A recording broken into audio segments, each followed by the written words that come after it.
Hello guys, welcome to my Cooking Good Vibes. At siyempre guys, magluluto po tayo ng sayote gisado at ito ang kanyang ingredients.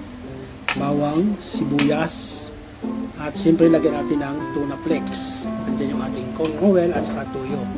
Tara guys, samahan niyo ako guys, magluluto tayo guys ng gisadong sayote with tuna flakes.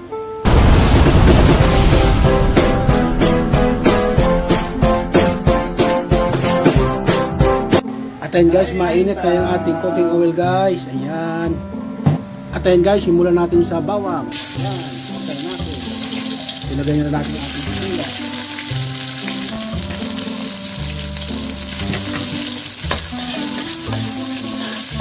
At siyempre guys, ilagay natin ating sayote.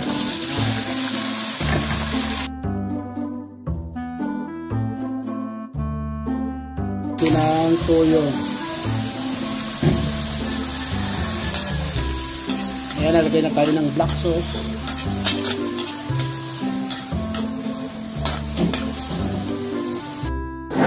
Siyempre, ilagay na natin ang ating sabaw.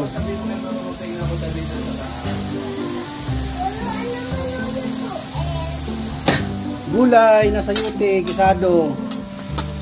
Masarap, mura, simple at masustansya.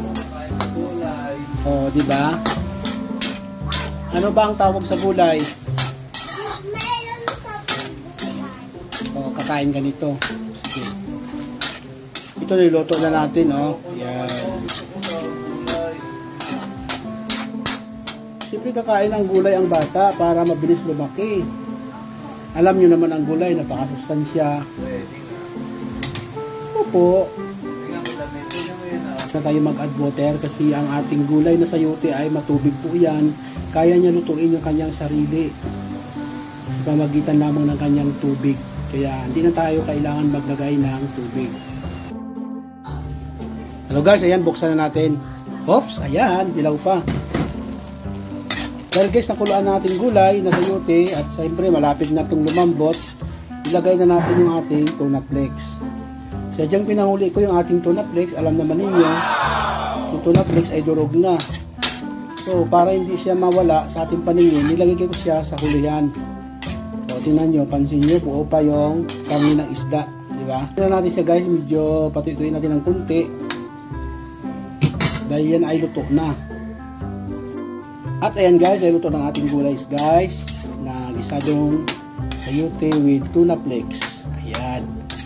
Sana magustuhan ninyo at ako'y nakapag-share na naman sa inyo ng simpleng luto ng gulay. Sa mga hindi pa nag-follow sa akin, mag-follow na po kayo. Maraming salamat po. Huwag kalimutan yung aking YouTube account, Tika Lamugid. Maraming salamat po. God bless us. Wow, sarap! Ayan. Gisadong sayote with tuna flakes.